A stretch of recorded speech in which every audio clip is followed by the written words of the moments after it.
And we are here to provide an update on our,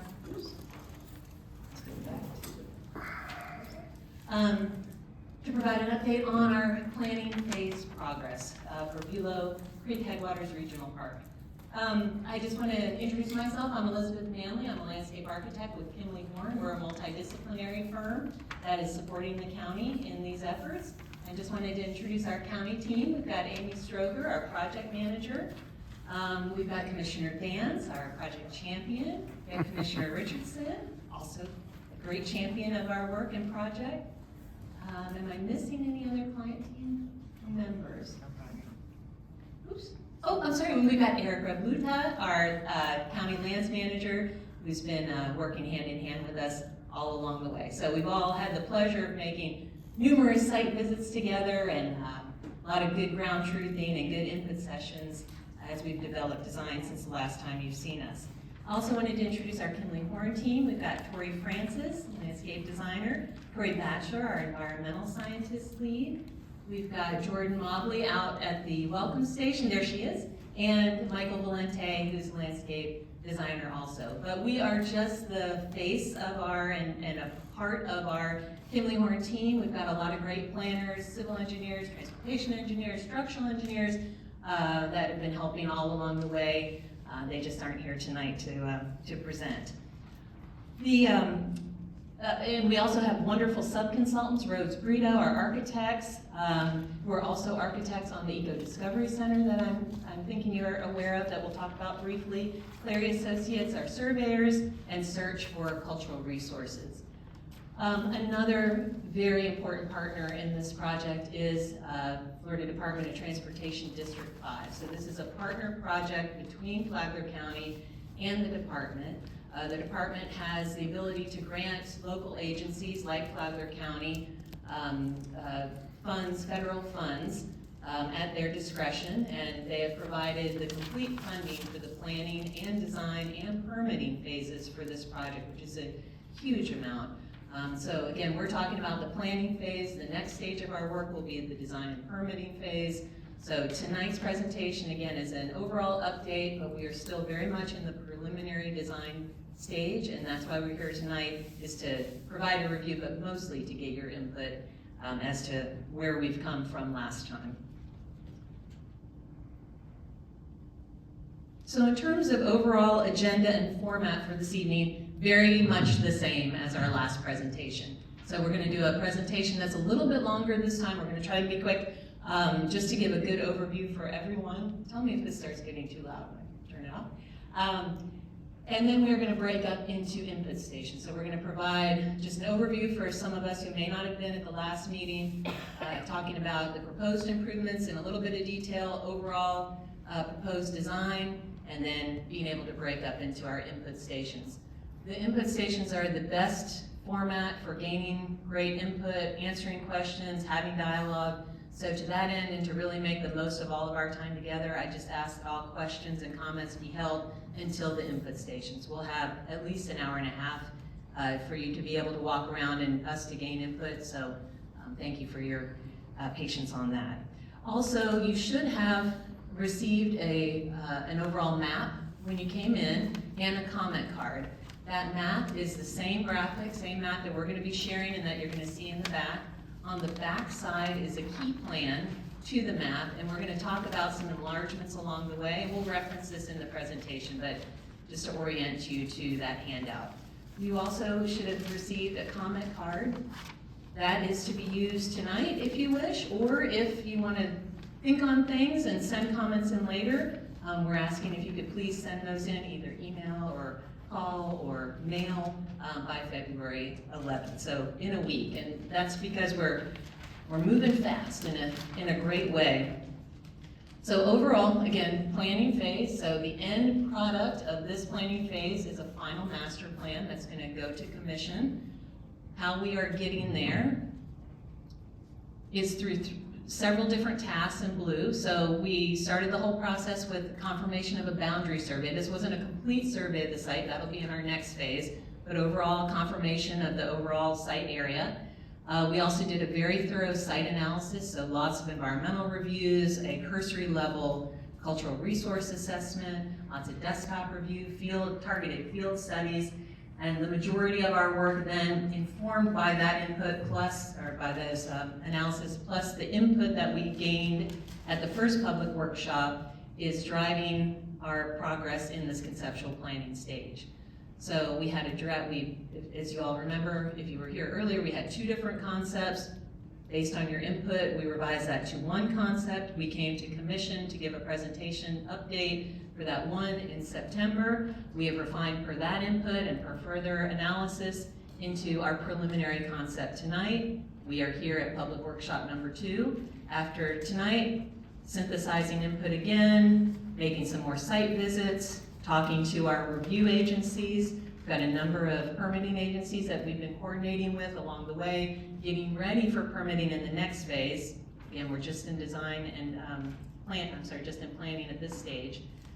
And then the final product of this whole effort will be that commission presentation of the final master plan. That's another opportunity for public involvement. And please sign in, because then we'll be able to notify you of when that presentation is. We're planning on April, but there are a couple of different meetings. So please just sign in so we can keep you informed. All right, let's get to the good stuff. So overall, Bulow Creek Headwaters Regional Park is an existing Flagler County park, 1,160 acres. It is important for many reasons. It is just an incredible preserve. We've got a lot of land surrounding and within the park, the headwaters of Bulow Creek, which is a Florida Outstanding Water, very important.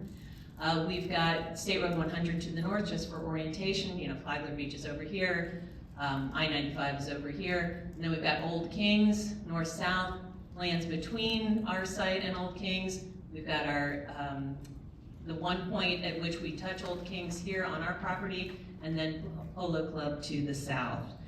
We have fantastic drone video that the county's drone team took of primarily the southeast area, the creek area. We were really using the drone footage to investigate where certain proposed improvements should be, but it's just fantastic. We're gonna have that looping after this presentation. It's just a great way to really appreciate how special this site is. So the site is important in and of itself, but it's really important in terms of where it fits into this regional greenway that Flagler County and the City of Flagler Beach have been able to partner to create in this whole area. And if you remember from the first presentation, we had a slide that went even further, and it's just green space up and down. So we're very lucky in this area, and due to your hard work and support, to be able to have such a wonderful greenway. So green are existing parks and preserves, Bulow State Park, we've got the Graham Swamp Preserve to the north, and Bulow, our project, is right here in red. So you see how important it is from a natural communities connection, wildlife corridors, water quality. And what's also very exciting is there are a number of future parks that the county is currently designing and managing. So these aren't out into the future, these are real projects happening now. So to our west, there's a new multi-use trail going from our elementary school down to all the way down to the Volusia County line, it'll connect into sidewalks at State Road 100. We've got the Eco Discovery Center and a trailhead there. We'll show the slide in a minute with a little more detail there. We've got the Graham Swamp extension, so we've got the Graham Swamp and Lehigh trails, coming to our pedestrian bridge here currently, and so those are going to extend to the north. So you can just imagine, and spoiler alert, we're proposing trails on our project. So, envisioning those trails here, you're just seeing the importance of this project in terms of trail connectivity and, again, those natural resource connections. So just to highlight the Eco Discovery Center, this is not part of this project, but it's a very exciting project that the county is currently active on. It's going to propose, and this is with tourism, it's a nature center and overall welcome center to Flagler County. It is this amazing center for environmental education, events, welcome, coupled with a trailhead that is also going to be funded by DOT District 5. So the Eco Discovery Center is funded by other sources, but DOT is a partner in that project too.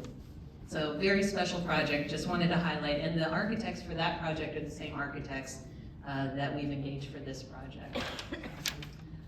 Another existing condition to note is the number of new single-family residential developments that are proposed around our site. So there was a lot of talk about this last time in our initial public meeting. We've got the Polo Club existing to the south, but in yellow, new neighborhoods that are proposed surrounding and some adjacent to our site. This is really important to note just to understand that future context of our project. So it's very special to have a nature resource-based park that is so close to so many homes. It really offers wonderful close-to-home recreation opportunities for people to bike and walk into nature immediately. And again, it's important in terms of that preservation aspect with that greenway being formed. One really exciting new development, as you may also have heard, is the county is working on a Florida Forever potential purchase of 153 acres that is currently part of the Veranda Bay development, but looking for that state or maybe national funding, federal funding to help purchase 153 acres to bring that into county preserve. So, and directly adjacent to our site, so really special there too. Overall project goals are the same as they have been from the beginning, because this is based on the county's vision for this property, based on what the county had heard over the years from the community, from you all, and what has been established in the DOT agreement with the county in terms of this should be resource-based recreational improvements that work around the existing natural resources. So the county still wants to continue to preserve and manage this park as a nature preserve, nature park, wants to carefully, sensitively add resource-based recreation, trails, trailhead, all the things we're about to get into more detail on, around those natural elements, and for those to really be for our residents, for our neighbors, but also from a region standpoint to really connect into the trail networks and be more powerful as an overall network and greenway. Also celebrate the area's history.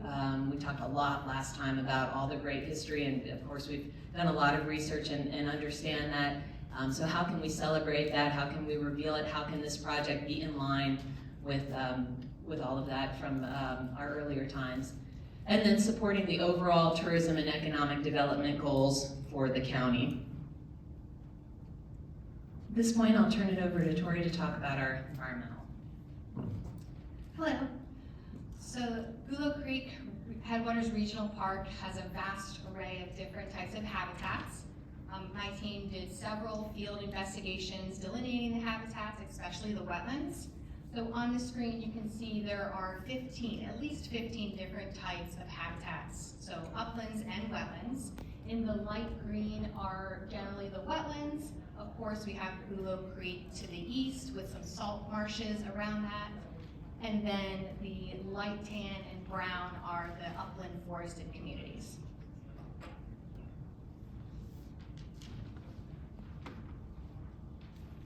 So here are just some representative photos of some of the communities that we saw while we were in the field.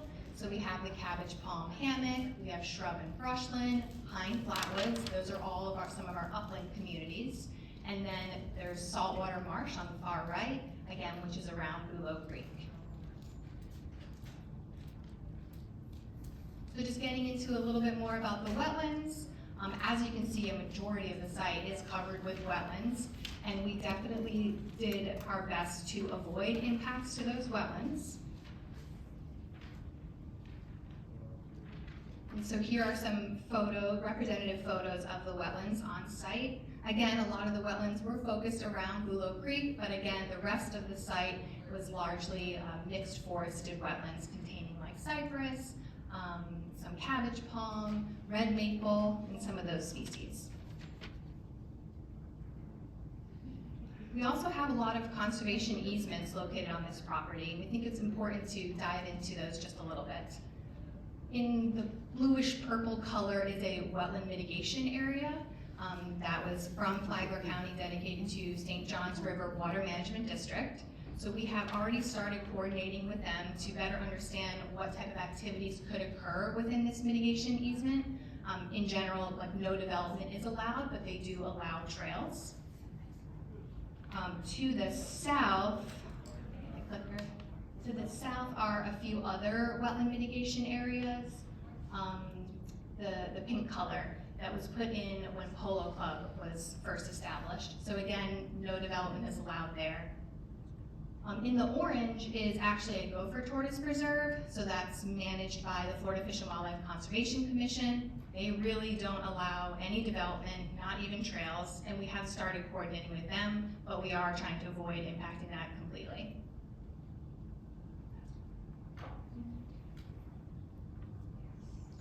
And lastly, Search, our sub-consultant, did reconnaissance level investigation for cultural resources. They did desktop review and targeted field reviews. So we know that there is a vast, unique cultural resource history within Flagler County, as shown on the screen and also as shown in surrounding parks. So once we move into the design phase, we will definitely complete a full cultural resources assessment survey. And then we want to make sure that we really highlight that rich history of cultural resources via educational signage, looking at different architecture styles, and all of those elements during our design phase. Now I'll pass it to the other Tori. Thank you. All right, so these are the categories of proposed improvements at Bulow Creek Headwaters Regional Park. These are all of the same elements that have been presented previously, and these all come from a list of improvements in the county's agreement with FDOT for funding. These are resource-based recreation elements, and they include a network of trails, a trailhead, access to the waterfront, wildlife observation features, and lots of environmental education opportunities and restoration areas to enhance and restore the area's natural ecosystems. Since our last public meeting, we have refined the previous two concepts into one preliminary master plan, and that is all based on feedback from the public and additional coordination with the county and other agencies like the Water Management District and the Army Corps of Engineers. We've done a really comprehensive inventory and analysis of the site, which has informed this planning phase and also looked at what is possible on the site given easements and wetlands. From there, we've worked through different trail layouts to account for accessibility, buffering, and minimizing wetland impacts. I'm going to be highlighting the overall proposed improvements on the master plan just to start with getting everyone oriented, and then we're going to be looking into more detail at the trails and zooming into the areas that are shown on the back of your handout on the key plan in the following slides. So for the master plan, we've synthesized our study of the easements and wetlands and their associated restrictions. So you can see the easements are called out in pink and the wetlands are this darker green color here. And the lighter areas represent uplands, which are much more suitable locations for park amenities, and they're where we're locating the trailhead and the waterfront picnic area.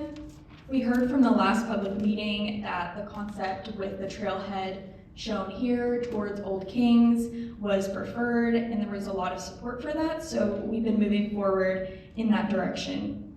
So I'm going to be walking you through the plan, starting with the park entry drive off of Old Kings Highway, and that is the only vehicular access point into the park. And there's also a multi-use trail that's parallel to that entry drive, and that ties into the larger multi-use trail project along Old Kings, which is outside of our site.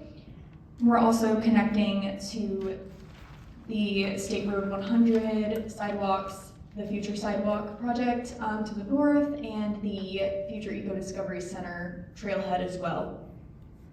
Now zooming in more to the internal trail networks, the north-south multi-use trail is the primary trail of this project. It's about 2.8 miles long, and it has a lot of elevated boardwalks over wetland areas, as well as paved asphalt for the multi-use trail component.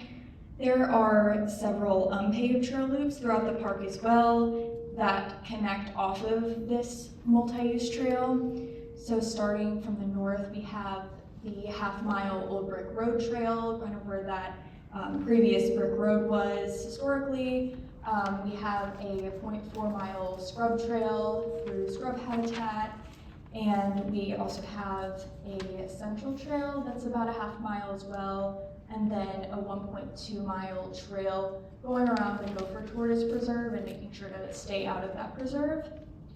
And then we have a creek picnic trail, which is an elevated boardwalk that brings you over to the picnic area, brings you towards the creek, and that's about 0.8 miles.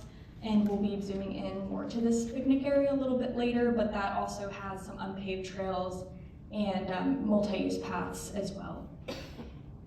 And we're showing these narrower elevated boardwalks. They're pedestrian only in this brighter orange here, and those lead you to the wildlife observation tower that's overlooking the creek. And those square symbols in general just represent wildlife observation opportunities and other structures like that. And the blue circles represent waterfront access points such as overlooks and docks.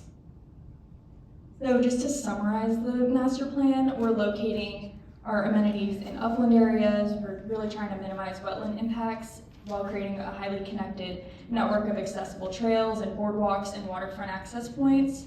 These elements are supporting resource-based recreation, environmental education opportunities, and we're trying to have really strong connections to regional trail systems. Now, zooming into the trailhead, if you look on your handout, this is box T on that plan. So that's coming from Old Kings Highway, and we're connecting our trailhead from there. So the vehicular entry drive is an 18-foot asphalt entry drive. We're also having a multi-use trail that is adjacent to that, 12-foot wide. It goes parallel and tying into the future Old Kings Highway multi-use trail. And then we are also showing along this drive here some fencing just for safety. And we have a goal of enhancing buffering along adjacent developments, particularly adding additional landscape buffering along the Polo Club development, future development. And then existing conditions wise, this first image shows what that existing landscape looks like along the entry drive. It's a really dry, sandy area, so it's ideal for restoration plantings and rewilding, so that'll help with buffering as well. And then that entry drive brings you to the main trailhead portion, and we'll get into that in the next slide, more of what that looks like. So this perspective view gives you a better sense of scale and a better idea of what it would feel like to experience the trailhead. So this is the only public parking area off of the entry drive, only vehicular access point.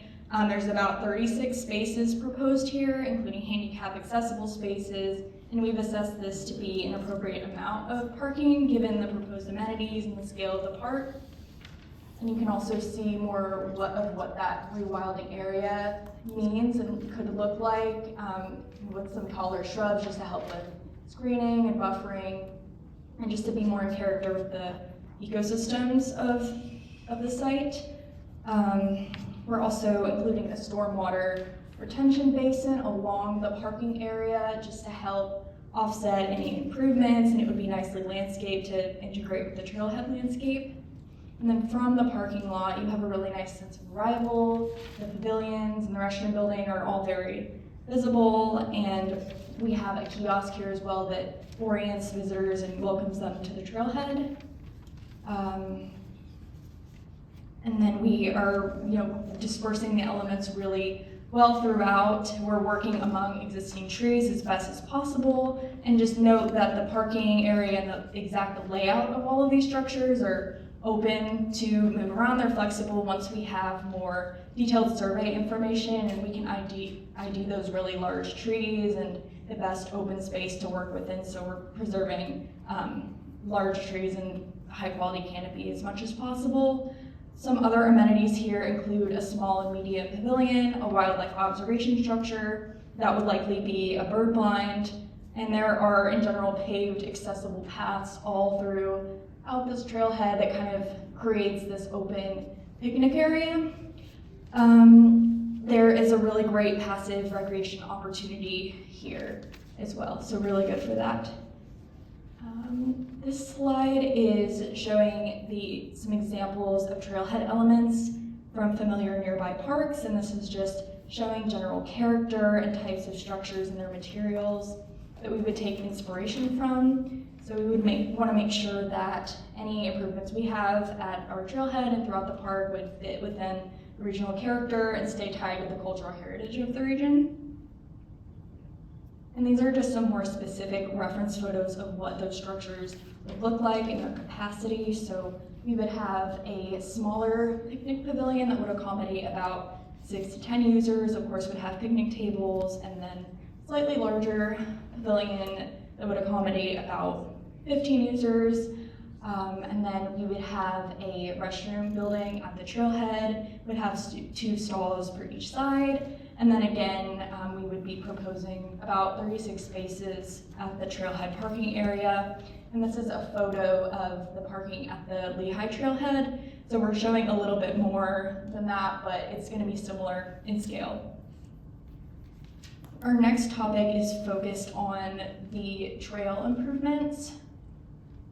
So this is just showing some trails in nearby county parks that are currently working really well, and they would be appropriate at Bulow Creek. Also, and these examples include the multi-use trail to State Road 100 pedestrian bridge, the asphalt multi-use trail at Graham Swamp, and the elevated boardwalk with concrete decking system at the Graham Swamp trail also.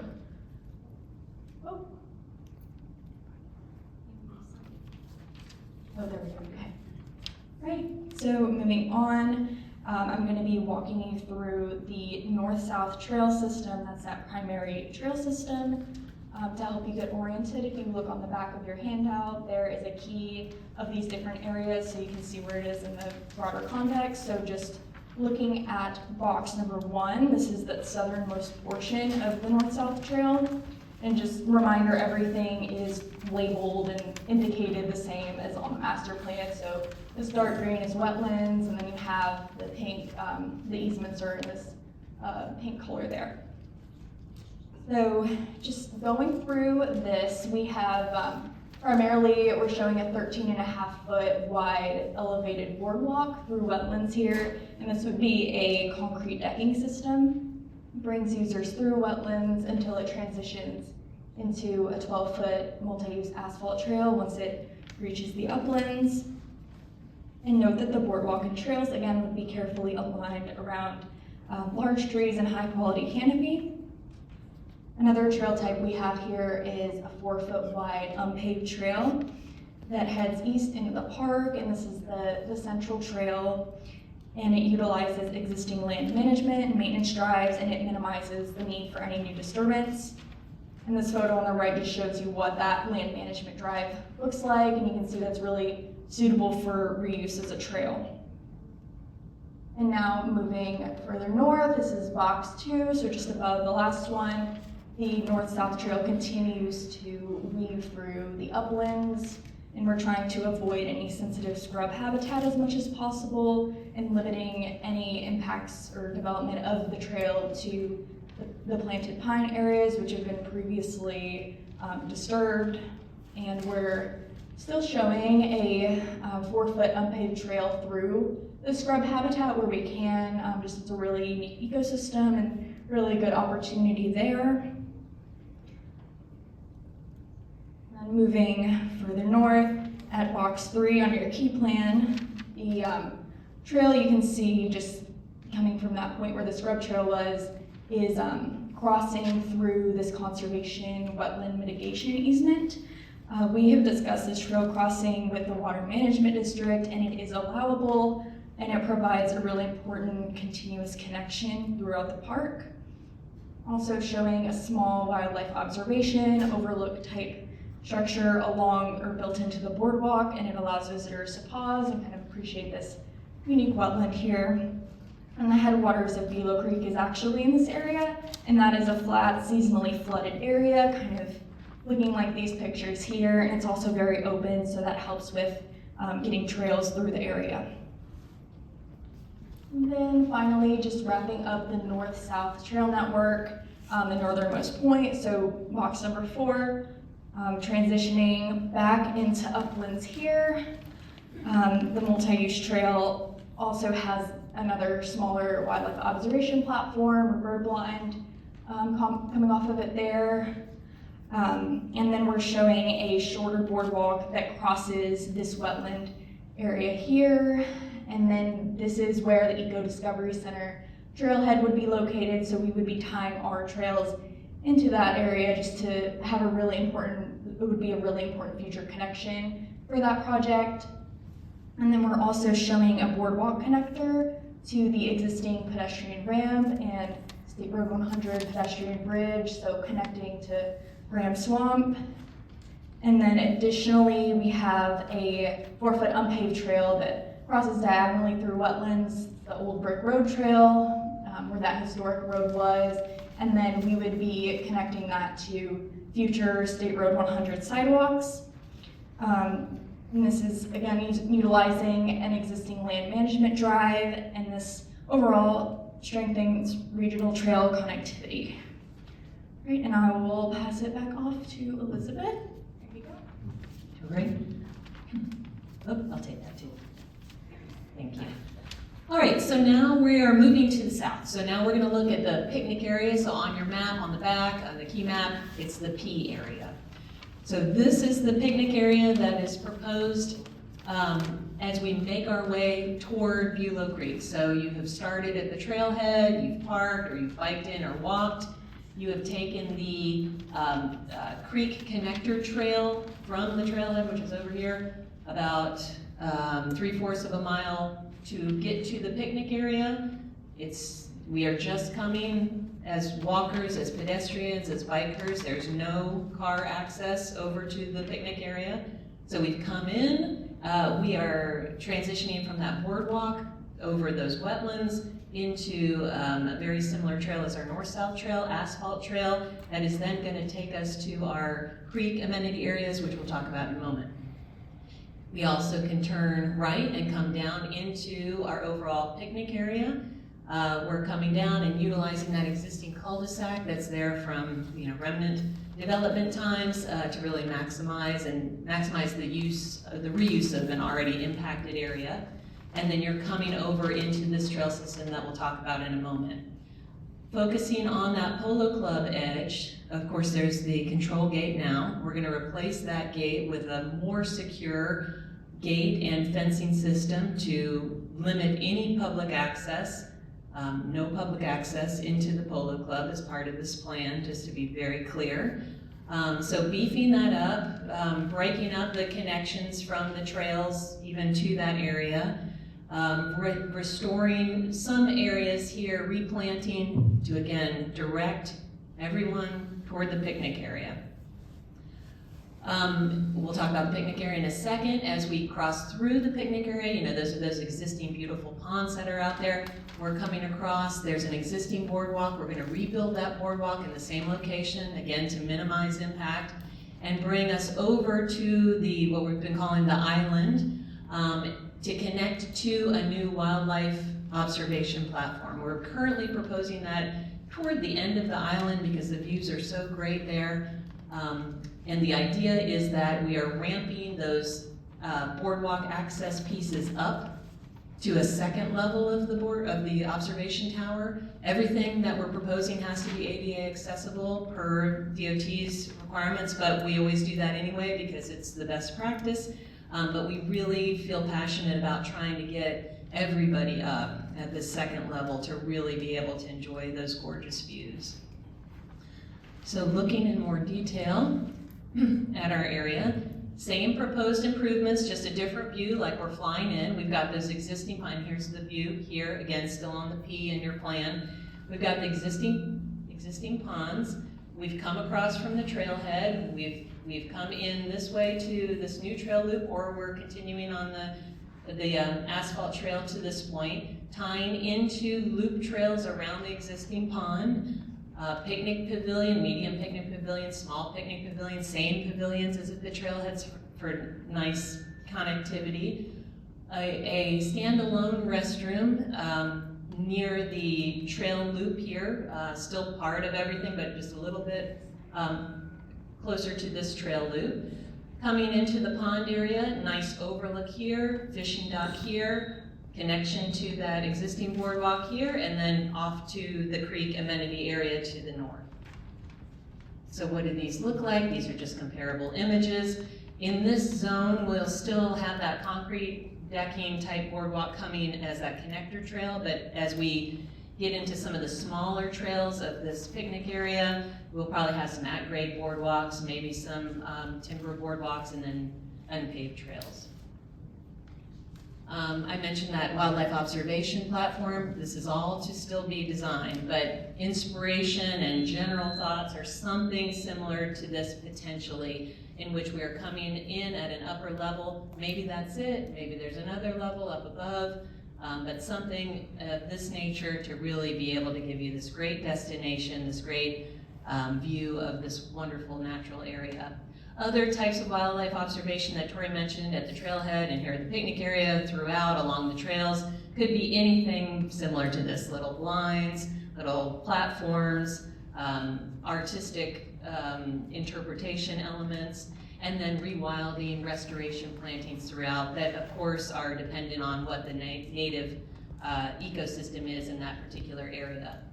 Environmental education is very important. We heard this loud and clear at our last meeting too, plus it's just a wonderful opportunity with such a project as this. So maybe that's signs in different locations. Maybe those are signs integrated with benches and covers. You know, this will be a layer over everything in terms of being located throughout the park, just like site furnishings would be. We'll have benches, drinking fountains, litter receptacles, bike racks, dog waste stations. Maybe there's some interactive and maybe even some community science type opportunities integrated in with these features. So now we're making our way up from the picnic area down here, trailhead's way over here, up to our waterfront amenity area. So this is a little box that's not labeled on your key map. So above the P, there's just a little box associated to the north of the P that's demonstrating the proposed location for a fishing pier and observation, wildlife observation pier, same thing, but just being able to be used in many different ways, and a kayak canoe launch. So two different structures, but located at the same point. And we've spent a lot of time together with the county trying to figure out where the best location for this would be, and also where it would be able to be permitted. We also heard in the first public meeting, maybe there's not a need for 2 or 3. That's what we were proposing at that time. Maybe there's just 1. And so we're locating it in an area of the creek that makes sense from a navigation standpoint, from a permitting standpoint, from from our marsh grass standpoint, trying to minimize that, and the minimal impacts to the wetlands. So timber docks out to these features, and this is the view at that location. So these could look like the floating dock, the floating launch. We want that to be accessible. If you have been to our state park to the north, blanking it, no, it's right at the St. John's line. No, I'll come back to it. Princess, it doesn't have this, but no, it is my screensaver on my desktop. I'm just completely blanking. Anyway, I'll come back to you with this. It is working very well in that location, and it's a great system. It's very low impact in terms of environmental. It's floating because we've got tidal activity or tidal influence on that creek. We've also got a fishing dock, as mentioned, same type of system, completely accessible, floating. And then fishing piers like this is Princess Place, like at Princess Place, in those pond areas that I mentioned before. So moving into just a quick review. So again, we are here at Public Workshop. We are still in preliminary planning. Things are still flexible. That's why we're here, but we are moving toward wrapping up that master planning phase with that commission presentation in April. Again, please sign up or sign in so that we can let you know what that date is. And we're going to do a lot more agency coordination. So we've been meeting with our PD&E group, the environmental group at DOT, our lab coordinator with DOT, Water Management District, Army Corps of Engineers, FWC for the Florida Fish and Wildlife Conservation Commission regarding our interface with the gopher tortoise easement area. So a lot of that, just checking back in with everyone, seeing that we're still on track, and then wrapping up that master plan. So we're now gonna, thank you for your patience with that overview. We're now gonna break up into the input stations, same generally as last time. We want whatever input you have come to bring. We are organizing the stations just to kind of help put some difference to them. On the left is a station that's focused more on the details of the trailhead, picnic area, some of those connections, but we also have the overall plan, so happy to talk about anything with that. Station on the right is more focused on those trail segments and trail connections in the trailhead that Tori gave an overview of. There's no timing. If this is all the time that you have tonight to participate, we thank you, and please take a comment card. You can leave a comment in the basket. You can run over real quick and we'll take your comment. You can mail those back. If you have time to stay with us, we are here until 6, and there's no timing. You can just make your way as you see best. There was one last slide, Amy, with your contact information. This is also on your thank you. There's also on your comment card. It's okay, I guess, because we've got the yes. So Amy, our project manager, her information's on that comment card. So take one of those with you. If you have comments later, again, please by February 11th. We're going to put that drone video up, which is so gorgeous. So just take a peek at that while we're making our way to the stations. All right, thank you. Let's break up and get your input. Let's take questions at the back, but that's a great point that I forgot to mention. The county has a website, as you may be aware, for this project. This presentation will be loaded up to that website soon. Thank you.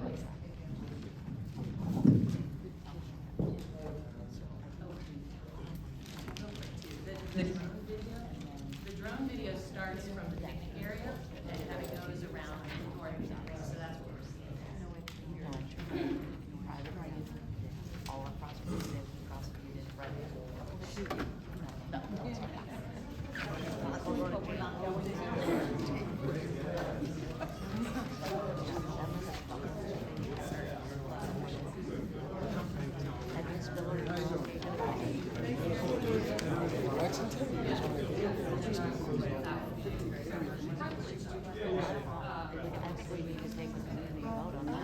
We had a gateway, we had.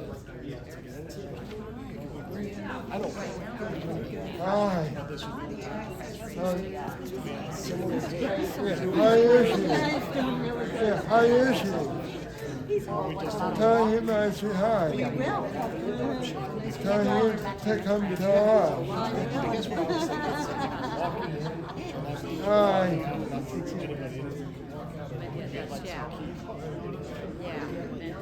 Yeah. Or we can just go out on the weekends on your bike and go around. I think you're right there. I prefer that. Yes, my backyard, perfect way it is. I would probably think most of them wouldn't want access, but I can't speak for everyone. I don't Is that really something we know. should put out? I just know that the county, if we did want to have that conversation, we need that.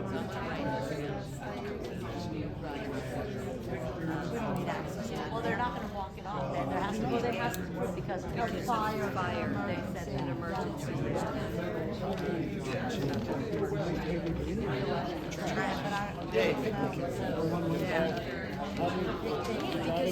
They're not gonna block that off, it's fire, so they'll, yeah, side by side, those are the flooders, yeah. Sorry, I just had. The other thing is, you got a good job work for Yeah, that's why I the dentist.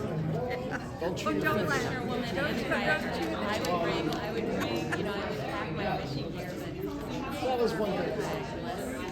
I close it all off and not have any access one way or the other. But that's, I'm being prejudiced because that's. Well, see, you're alive already. Yeah, I know. You're already in that situation. I'm used to it. But it's only a little bit. It's just a skinny Is there of water around here? Yes. I don't know. Well, there's water when it's everywhere. Yeah.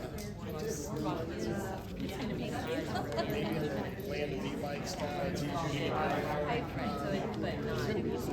Yeah, it is. That's it. It's not like what